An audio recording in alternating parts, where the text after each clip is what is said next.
Sholay film की making की रोचक कहानियों के पहले हिस्से में हमने आपको शोले की 16 रोचक कहानियां बताई थी।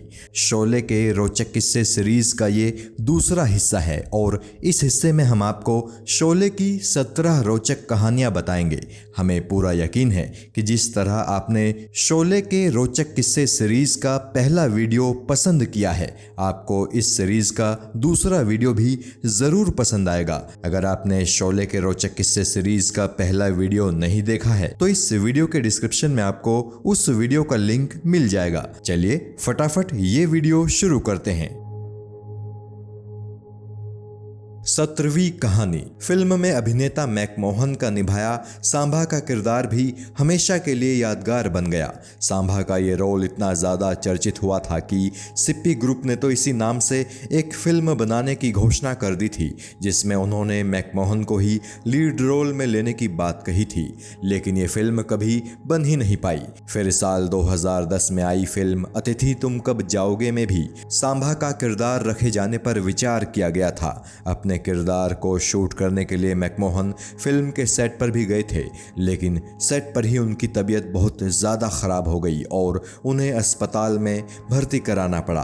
दरअसल उन दिनों मैकमोहन कैंसर से जूझ रहे थे। बाद में मैकमोहन के किरदार सांभा को रिप्लेस करके विजू खोटे के निभाए कालिया के किरदार को अतिथि तुम कब जाओगे में शामिल किया गया था। 18वीं कहानी। 15 अगस्त 1996 को पहली दफ़ा शोले फिल्म को दूरदर्शन पर टेलीकास्ट किया गया था। इत्तेफाक से ये शोले फिल्म की 21वीं सालगिरह भी थी। जैसे ही ये खबर फैली कि शोले टीवी पर आ रही है, देश के कई हिस्सों में उस वक्त सन्नाटा पसर गया जब शोले टीवी पर आनी शुरू हुई थी।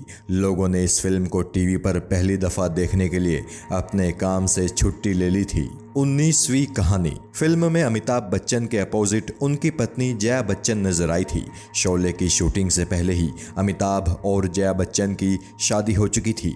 जिस वक्त जया बच्चन अपने रोल की शूटिंग कर रही थी, उस वक्त वो गर्भवती थी और उनके गर्भ में उनकी बेटी श्वेता बच्चन थी। और इत्तेफाक से जब शोले रिलीज हुई थी तो उस वक्त जया बच्चन दोबारा गर्भवती हो चुकी थी और इस दफा इनके गर्भ में बेटा अभिषेक बच्चन था। 20वीं कहानी। साल 1995 में रिलीज हुई फिल्म अंदाज अपना अपना में सलीम खान के बेटे सलमान खान ने बड़ी अहम भूमिका निभाई थी। बताया जाता है कि सलमान खान जब अंदाज अपना अपना के प्रेम के रोल के लिए ऑडिशन देने आए थे तो उनसे पूछा गया था कि क्या उन्होंने शोले फिल्म देखी है। तब सलमान खान ने जवाब दिया कि हाँ, मैंने 10 दफ़ा शोले फिल्म देखी है। इत्तेफाक से उस वक्त आमिर खान भी वहाँ मौजूद थे। उन्होंने मजाक मजाक में सबके सामने कहा कि इसके बाप ने ही तो लिखी है। 21वीं कहानी। शोले फिल्म की मेकिंग के दौरान ही अमजद खान और लेखक जोड़ी सलीम जावेद के बीच मतभेद होने शुरू हो गए थे।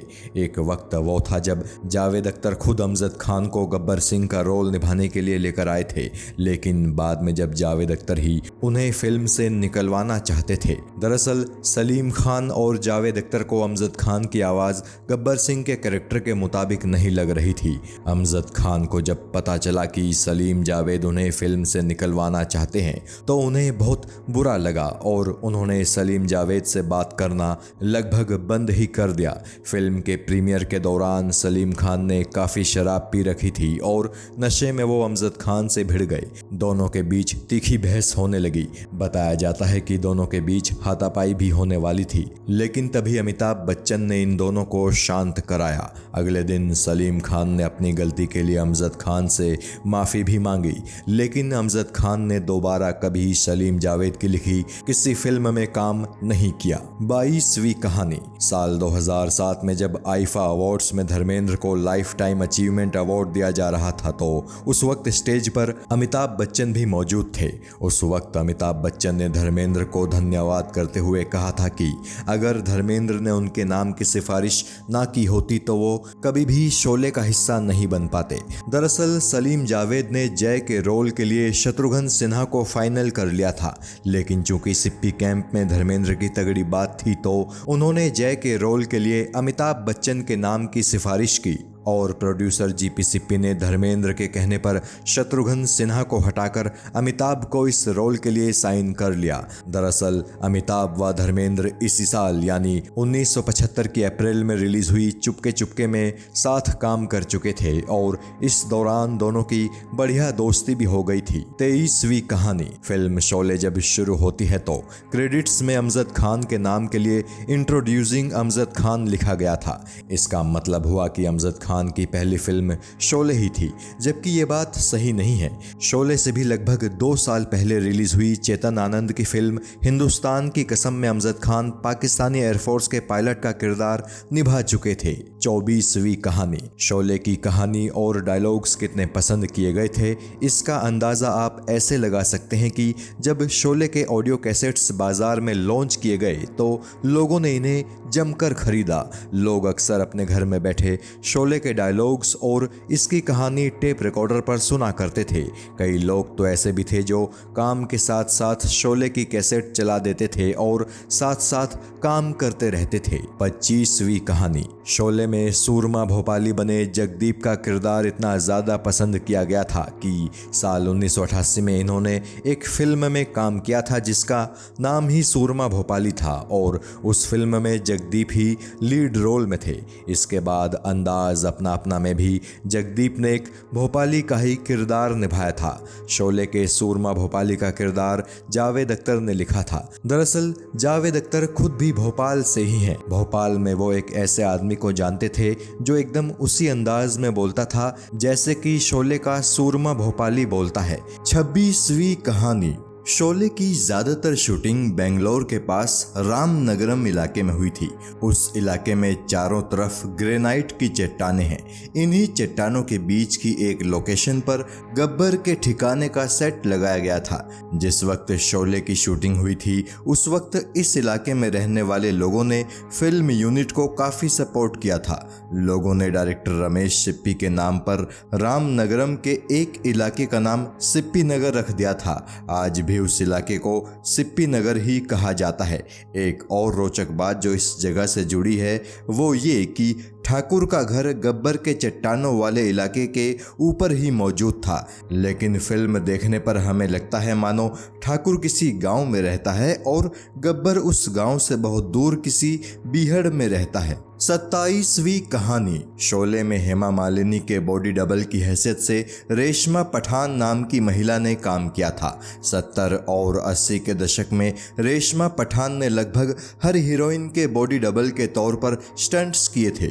उस जमाने में रेशमा पठान बॉलीवुड की नामी स्टंट वुमन हुआ करती थी। शोले का वो सीन जिसमें हेमा मालिनी गब्बर के गुंडों से बचने के लिए अपने तांगे को भगाती है वो रेशमा पठान पर ही शूट किया गया था, लेकिन इस सीन को शूट करते वक्त तांगा पलटने की वजह से रेशमा पठान बुरी तरह से घायल हो गई थी।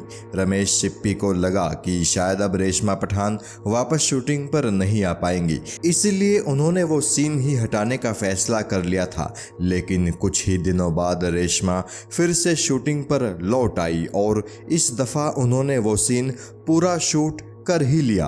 28वीं कहानी। शोले में कालिया का किरदार निभाने वाले विजू खोटे ने एक इंटरव्यू में बताया था कि जब वो अपने रोल के लिए ऑडिशन देने आए थे तो रमेश सिप्पी के ऑफिस के बाहर उनकी मुलाकात अमजद खान से हुई थी। अमजद ने विजू से कहा, विजू कर ले यार, बहुत अच्छा रोल है।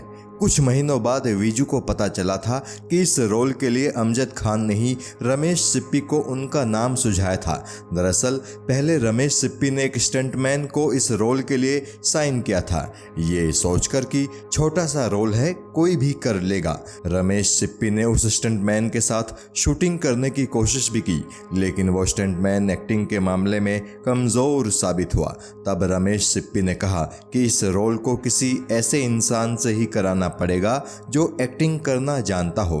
फिर जब अमजद खान ने विजू खोटे का नाम सुझाया तो रमेश सिप्पी ने विजू को ऑडिशन के लिए बुला लिया और कालिया के रोल के लिए उन्हें फाइनल भी कर लिया और आखिरकार कालिया का वो रोल भी अमर हो गया। 29वीं कहानी। आपको जानकर हैरानी होगी कि शोले की शूटिंग पूरी होने के बाद जब इसे सेंसर बोर्ड के पास भेजा गया तो सेंसर बोर्ड ने इस फिल्म को रिलीज करने देने से इनकार कर दिया था।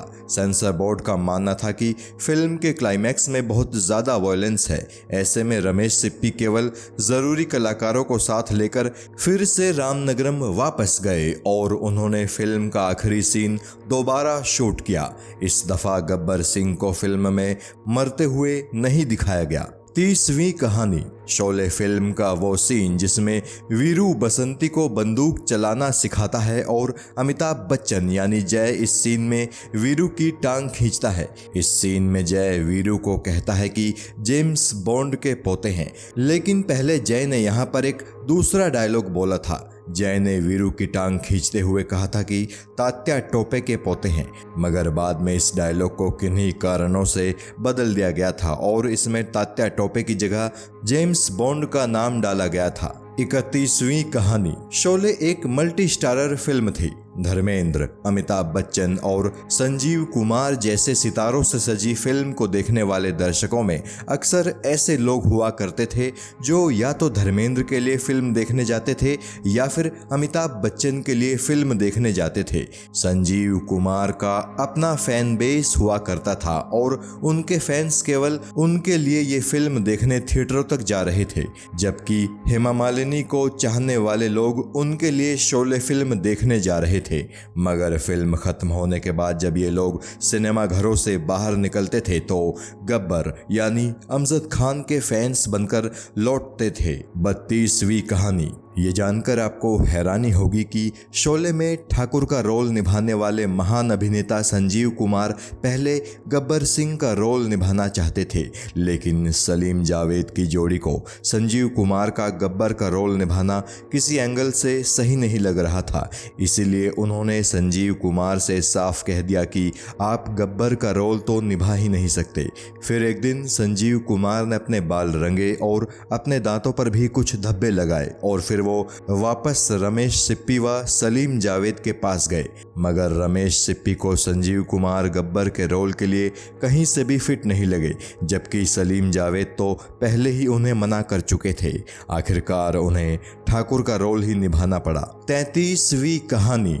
लेखक सलीम खान चाहते थे कि इस फिल्म का नाम शोले न रखकर अंगारे रखा जाए, लेकिन बाद में उन्होंने ही अंगारे की जगह शोले टाइटल इस फिल्म को देने का आइडिया दिया। साथ ही फिल्म के गीत महबूबा महबूबा से भी एक किस्सा जुड़ा है।